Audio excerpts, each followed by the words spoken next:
morning, everybody. Good. Well, this is the first Sunday in Advent. How about Lent? I mean Lent. Wrong one. Whoops. Sorry. Anyway, that's probably on Facebook too, isn't it? No. So the whole world will know I got it. Hi, everybody. You know, it is what it is. Anyway, Warren informed me this morning that it's a Sunday of transformation, so that's kind of powerful in itself, and all of you are here to be transformed. Yes. But my title of my message today is The Spiritual Act of Kindness. You know, I think we all kind of know what kindness is, but do we really know what the spiritual act of kindness is? It's a little different, and so we're going to explore that today. Wednesday was the first day of Lent, get the thing right. And it begins those 40 days. And our focus here at Unity East is on kindness. Now, a lot of denominations, you know, focus in on that idea of giving up something or suffering, I like to say. And it's all about that time leading up to Easter and us celebrating the life, the idea of life and the life that was transformed on Easter Sunday. So anyway, we are focusing though on releasing any negative thinking and focusing in on the positive life that we live and how we choose that. And we're going to tie this all together with the idea of kindness and being kind. So we have several opportunities to practice this, which you've already heard in the announcements. But one of them, of course, is Judy's book study, We Can Be Kind, or even just purchasing the book out there. The other one is that whole David Freeman event weekend. It all ties in together. And then our Sunday lessons are going to help reinforce that too. But, you know, when you look at the idea of kindness and you look up the definition of kindness, this is what they say. The quality of being friendly, generous, and considerate. Sounds easy, doesn't it? Friendly, generous, considerate, yes. Yes. But are we that way every single day of our life? I think most of us will say no to that, right? We all have those moments where we're not generous, or we're not friendly, or we're not considerate. I mean, that's a big one right there, but that's an easy one to think about. We don't always do that, though. And what would our world look like if every day we were friendly, generous, and considerate? What would our life look like? It'd be a whole different existence than what we have right now, wouldn't it? Yes. If we were that way all the time. I like to think that we would be living heaven on earth, don't you think? Mm-hmm. Well, I have to tell you, I go into Walgreens a lot. I like Walgreens because I get those coupons and I get those points and I can, you know, get good deals. But when you go into Walgreens, they always say, "Welcome to Walgreens." You know, the cashier does. And so the other day I walked into Walgreens and the gal says, "Welcome to Walgreens." And I said, "Hello."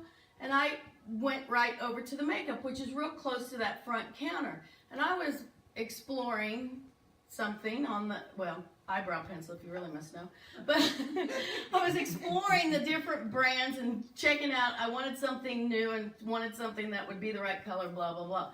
So I was there for quite a while, and I was listening to her, and the store was pretty busy.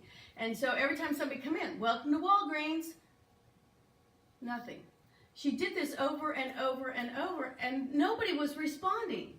And a lot of people never even looked at her, you know, like acknowledged that she was even saying something. And I never had paid attention before because I'd not been in that spot for very long before. And I thought to myself, wow. So when I went up there to pay, you know, a person came in and she said, "Welcome to Walgreens," nothing. And I said, "How many times do people respond?" Because I know I said hello to you when I came in the door. And she said, "Well, we're lucky." She said, "Not very many." She said, "We're lucky if half the people respond." Well, the day I was there, I was the only one responding. And I know she probably said it at least 20 times. And I thought to myself, wow, she is doing something kind and people aren't responding. Isn't that a shame? But then when I thought about me thinking, wow, that's a shame, I thought, well, I just negated the kindness that I just did because I'm placing judgment on all those people walking in the door that aren't responding to the kindness. Instead of just seeing it as a kind act and not making judgment on somebody else. And we do that with so many things in our life, don't we? Yes. We not only are we trying to express kindness, but then we get mad if somebody else isn't kind or considerate. Isn't that true? And it happens. I mean, we go to a restaurant and we might be really nice and friendly with the waitress, and then, you know, she's ignoring us the rest of the time, and we start getting irritated. That negates the whole nice and friendly part that we just experienced, doesn't it? Because what does our mind do? It goes to something else other than kindness. So we have to go back to looking at the idea, if kindness is that being generous and being considerate and being friendly, we have to keep that in the forefront of our mind and not let anything else that is out there distract us from being in that place of kindness. We do it every day. Well, you know, that's why I feel like we really have to practice it. And the thing about this idea of kindness is we can look at it as being a way to socially change the world and ultimately spiritually change the world. Because just think, if I hadn't have taken and gone to that place of why aren't all those people saying hello to this woman who is saying hello, you know, welcoming them into the store, then I would have been putting out the pure energy of kindness in that particular experience. And if we all start doing that, then we are practicing that idea of kindness, and we're starting to make a change because we're staying focused on that generous act of kindness rather than going to anything negative. You see the difference? Mm-hmm. Yeah. So that's where it changes into a spiritual experience. Well, this year, Unity Worldwide Ministries and Unity Worldwide Headquarters got together, and they came up with the 2019 theme together. And the theme is One Humanity, Many Stories. Because we each have our own stories, but we are one humanity. There are many religions out there, but we are all one humanity. And the idea of that really does come down to the idea of kindness, if you think about it, about how can we be considerate and generous of other people in other denominations or religions. And the focus for March is creating community. Well, to me, the people at Walgreens are trying to create community, aren't they? They're welcoming people in the door, making them feel like they want them there. And they are. They're doing a good service. And if I wouldn't have placed the negative judgment on there, every welcome to Walgreens that she was doing is creating community with that person, even if that person doesn't respond. Because subconsciously, we hear a positive thing, the positive is going to outweigh the negative, correct? Correct. And that's going to change how we interact with each other and look at each other. We will look at each other from that basis of one humanity, which changes a lot. But they are creating community. Here at Unity East, we create community. We introduce new people and we welcome you. And then we also welcome everybody else back home because we feel like this is your spiritual home and we want you to feel like we are here together in this community that is lifting you up spiritually. And I hope that you feel that from each other. Do you? Yes. Yes. Yay. So, when we create a bridge to meet in the middle, we actually are shifting from that social change of kindness to spiritual change in kindness. When we meet in the middle, we then begin to share empathy. I know I couldn't help it, but I had to put the up there. So the idea of kindness can switch to that spiritual aspect, which is empathy. Empathy is involved in that. And when we share empathy, you know, it is the ability to understand and share the feelings of another. And that is so true. I've seen this with babies and little toddlers before. Somebody's crying or not feeling good, they go over and comfort them. And it's that pure innocence of kindness, that pure innocence of empathy, that pure innocence of seeing the one humanity. We do that here too.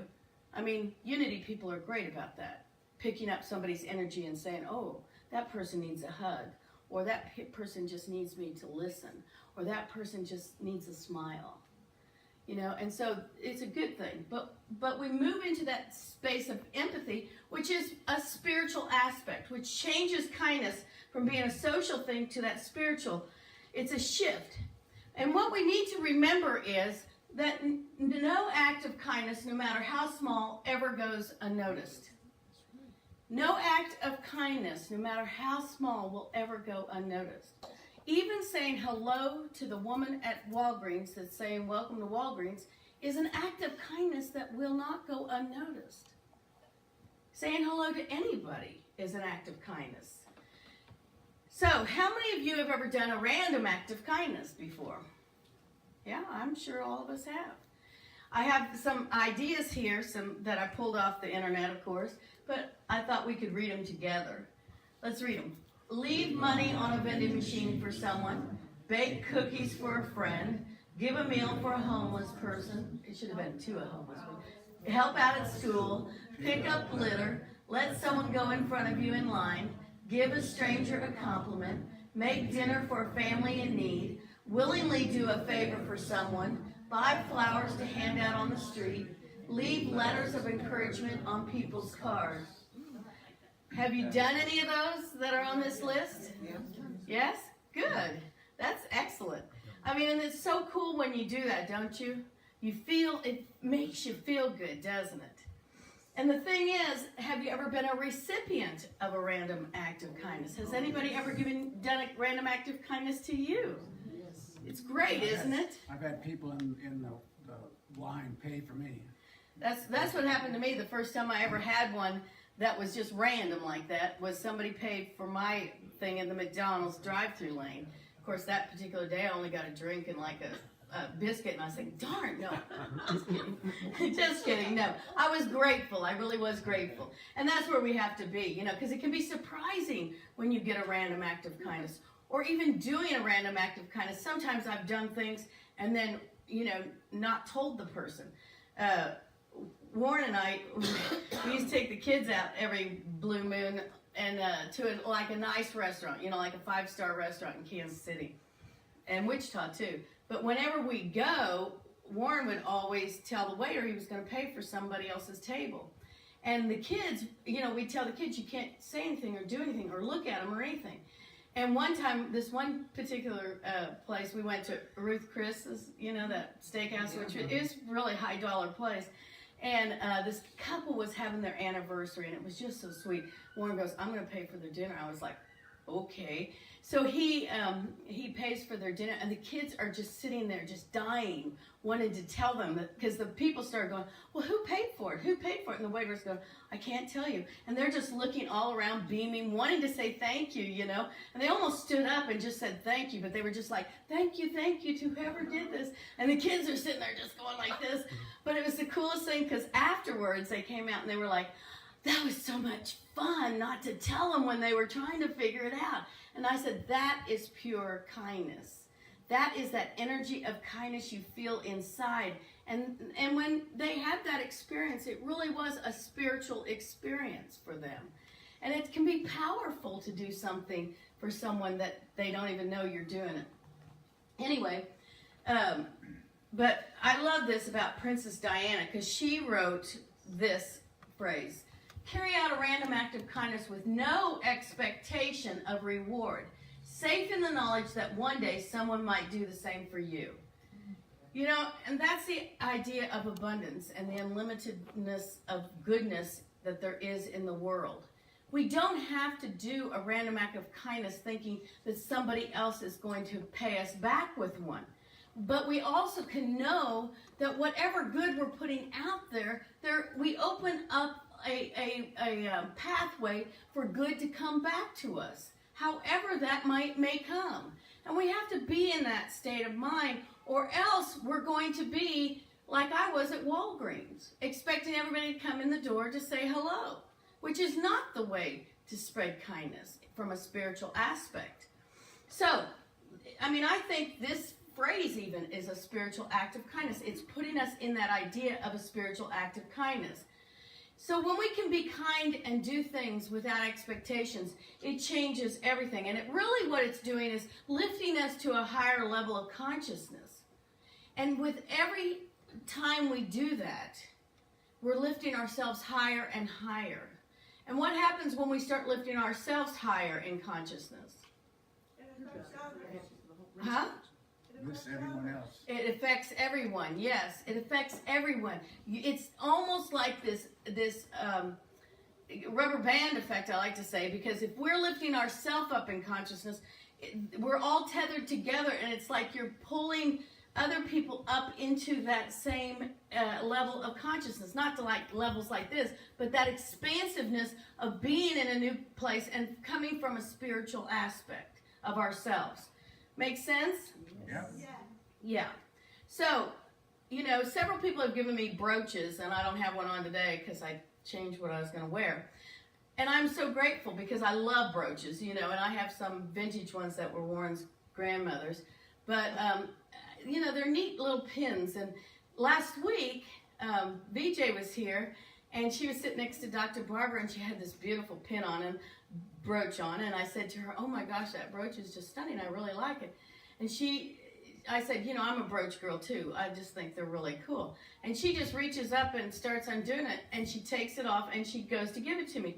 Well, in the past, I would have gone, no thank you, I can't take your brooch. But I've learned that if I refuse a gift from somebody's random act of kindness, that's what she was doing. She was giving me her brooch off of her jacket. I have to be gracious. I have to be in that frame of mind that says, this is a spiritual experience. You are gifting me something that you are proud to wear, and I have to receive it with that same level of consciousness. And when I did that last Sunday, it made me feel so good, and I just put that brooch on, and I was just like, it was so cool. And the energy behind that, it just has lifted me up all week because I've left it sit on my, by the sink, my vanity in the bathroom, and looked at it every single day and just, give thanks and send her love and gratitude. And I know that is a random act of kindness that she did, and I embrace it. But like I said, in the past, I would have said, oh, no, thank you, I can't accept this. Cutting off my good. Whatever we accept, the good that's coming to us, it ripples out from us and circles back around. We have to know that. In fact, I got a slide. If we don't accept and receive our good, we are living in lack. Who wants to live in lack?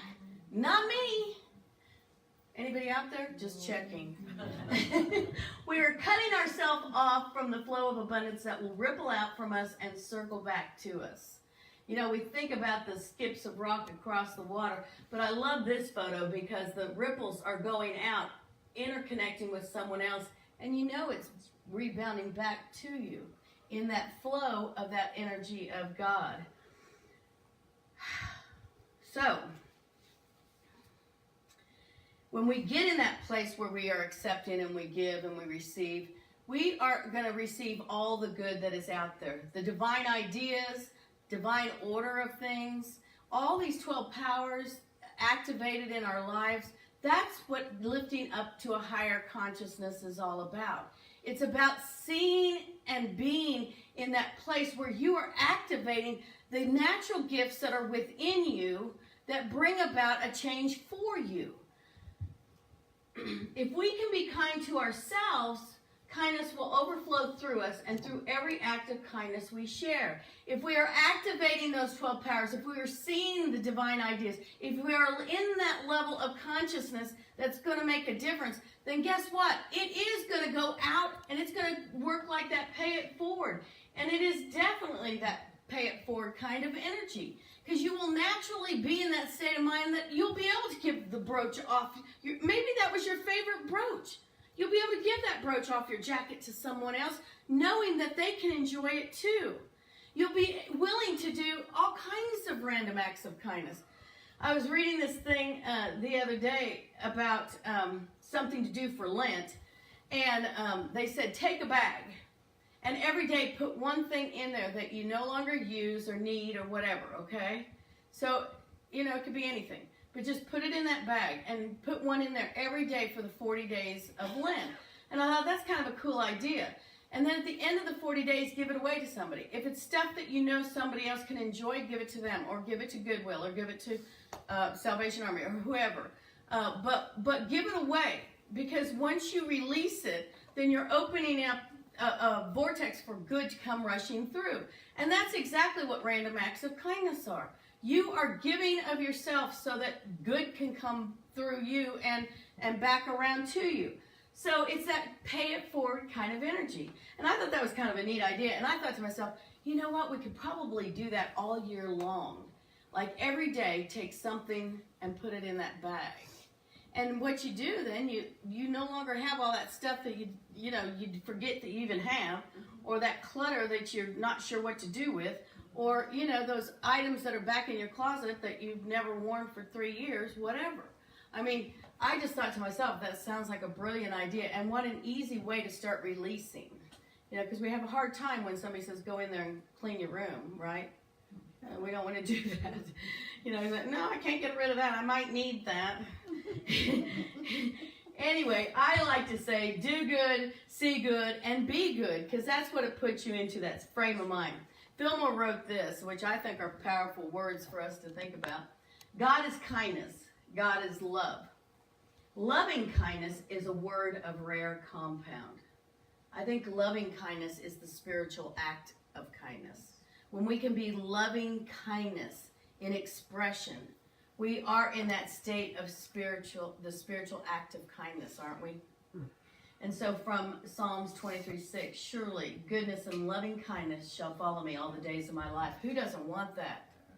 Let's say that Bible verse together, please. Surely goodness and loving kindness shall follow me all the days of my life. Just puts a smile on your face to think about that. Loving kindness following me all the days of my life.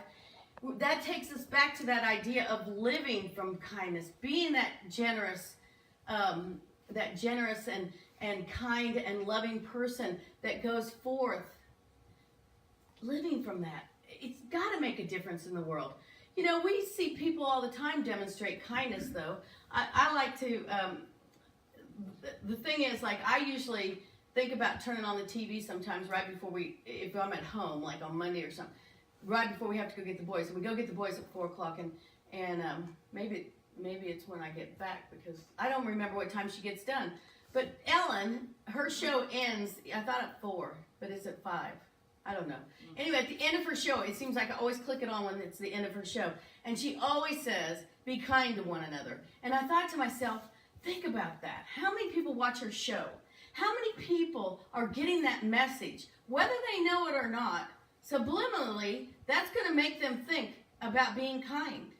And if we could all be in that place every single day, we would all be changing the world, right? Mm-hmm.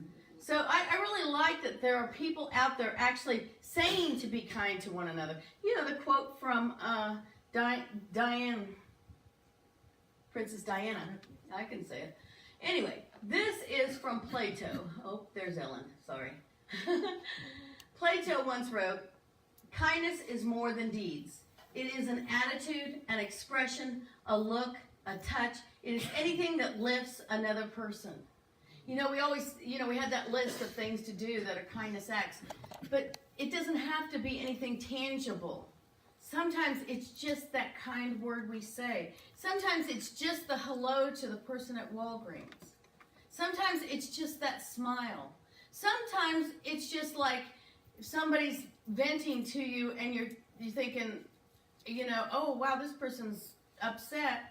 And you just take that breath and center and send them loving, kind energy. That is an act of spiritual kindness. It makes a difference. Rather than get into the reactionary mode, or rather than get into that same energy that they might be into, which is negative, you lift yourself up, you're going to be lifting them up. It changes everything. That attitude, that expression, a look, a touch. A touch can make a big difference too. Sometimes people just need that touch. They say we need 11 hugs a day. But sometimes somebody just needs a touch. Hey, I appreciate you. Hey, I like you. Hey, I love what you're wearing today. Hey, I love your smile. Those words can have impact if they're coming from that spiritual place within us that we call consciousness, that we call the Christ within, that we are activating those 12 powers and sending out that. Yes, Jeanette? Our prayer slips. Yes, our prayer slips. Yes, that's a spiritual act of kindness. We can send those loving thoughts that way. And it takes us to that place of looking at how we can be in that spiritual act of kindness when it comes to the new campus. You know, Dr. Barber has been telling us about this essay. It's not a contest, but a proposal to write an essay of how and what this new campus can be to you. And it's going to take you going within and finding that place within you that has that empathy, that has that compassion, that has that kindness, that also is that passion that can bring forth your words and what you will do, how you will put that into action. It's going to take that. But it's all still based on the concept of kindness, being generous and considerate, and what do you want? You know, sometimes I think people aren't kind because they're not sure what they want. They can't look within themselves and say, I love myself and this is what I need and want. But once you do that, then you can go out and share the kindness with others. This campus that new building might not look like our model, but we have to start putting words and action into what we want and bring forth that kindness that we have for each other in order to see it manifest, if that is what we desire. And that's what Dr. Barber's trying to do. She's trying to ignite that passion within us. Kindness ignites that passion within us because it aligns us with that spiritual truth that we know. Do you believe that? Yes. Yeah, it puts us in a whole different place. And that's where the fifth basic unity principle comes up that we have posted right here in the sanctuary. You know, it says, through thoughts, words, and actions. Read it with me. Through thoughts, words, and actions, we live the truth we know. We make a difference. And that's where we put feet to the street, you know. We try to make a difference. Another good opportunity we have to promote Unity East is being involved in that Cherry Blossom Festival. Everything that we can do to promote what we are doing here is going to bring about greater things. And those moments of kindness can do that. I know Judith has gone out and handed out pamphlets before, and I know she's done it in a kind and loving way. You know, even the Seventh-day Adventists, when they come up to me and hand me a pamphlet in the parking lot of a store or something, I accept it because they are trying to share goodness and kindness from their heart and what they believe is truth. Does that mean I have to take that pamphlet and read it? No. Does that mean I have to take that pamphlet and think of it as being the truth? No. I still have my own desire within me and my own truth within me to follow. But I can be kind and considerate. And I can open up to lifting everyone up in consciousness. And that's what it's about. It's about taking that place that ignites you, that passion within you, and igniting that spiritual act of kindness within you. You know, we focused in on that random act of kindness for so many years, which always looks like more of a material thing. But we have to start activating and being focused in on the spiritual act of kindness, which is more powerful and more lifting than any random act of kindness can be. And as good as you felt getting or giving a random act of kindness, you all said yes to that earlier. Think about how great it will feel to just do spiritual acts of kindness, which is always holding that space for another person and being in that place of compassion and being in that place of empathy and being in that place where you just send love. Loving kindness shall follow you. And see that for other people too. That's the spiritual act of kindness. Passion is a strong and barely controllable emotion. We've seen passion go awry.